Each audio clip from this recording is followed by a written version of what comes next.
Shalom bien-aimés, j'espère que vous portez bien. C'est le prophète David Stéphane Envam, l'homme béni du Sutib.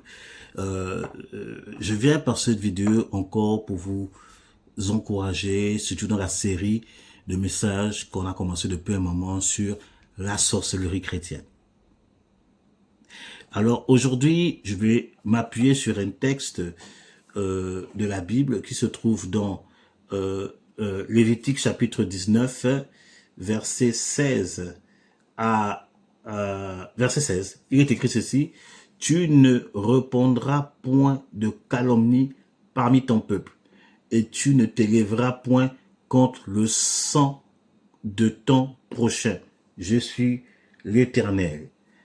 Proverbe chapitre 10, verset 18 qui dit: celui qui dissimule la haine a des lèvres menteuses, et celui qui répond la calomnie est un insensé. Amen.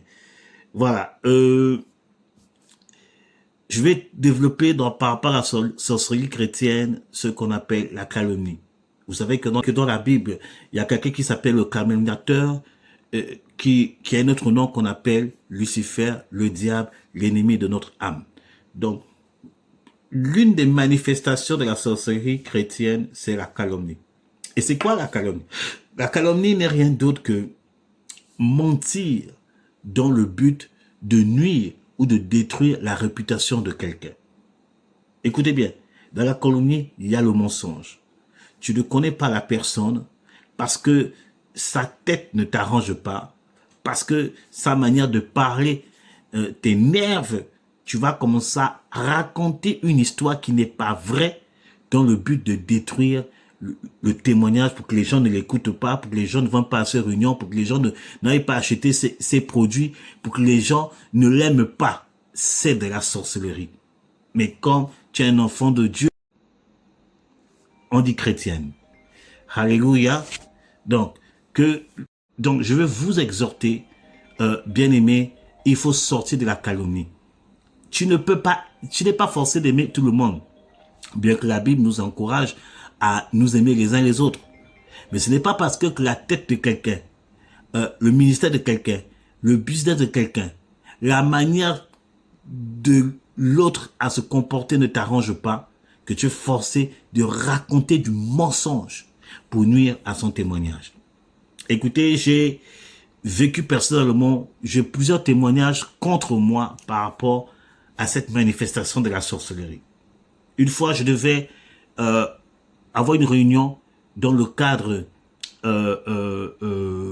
du mariage d'une de mes filles spirituelles, et j'étais en train de me préparer spirituellement avant la réunion, et je demandais à Dieu de précéder les choses. Pendant que je suis en route, mon téléphone sonne. L'une des personnes que je devais rencontrer pour organiser le mariage m'appelle. J'ouvre le téléphone, je dis allô, allô. La personne ne me répond pas. Mais quand je prête oreille, je vois que la personne est en train de parler à une de ses proches me concernant. La personne est en train de dire, voilà, on est venu me parler du prophète Envam. On m'a dit ceci. Que du mensonge, bien-aimé. Que du mensonge. On a raconté n'importe quoi sur moi. J'ai écouté, j'ai encore dit allô. La personne n'entendait pas. J'ai commencé à trembler, puisque la réunion où je partais, c'est cette personne en question qui racontait des choses sur moi que je devais rencontrer. J'ai commencé à trembler, j'ai dit Seigneur. Et j'ai compris que le Seigneur, puisque je m'étais préparé spirituellement, m'avait précédé pour me dire, là où tu vas là, c'est dangereux. On a déjà raconté de n'importe quoi sur toi, il y aura des préjugés sur toi. Effectivement, j'arrive à la réunion, tout ça là, la réunion s'est très mal passée. Parce que la personne a eu une position comme si j'étais, voilà, selon ce qu'on a dit. C'est la sorcellerie chrétienne. Que Dieu t'en préserve et ne rentre pas dans ça, afin que Jésus se glorifie toujours au travers de ta vie. Manifeste l'amour.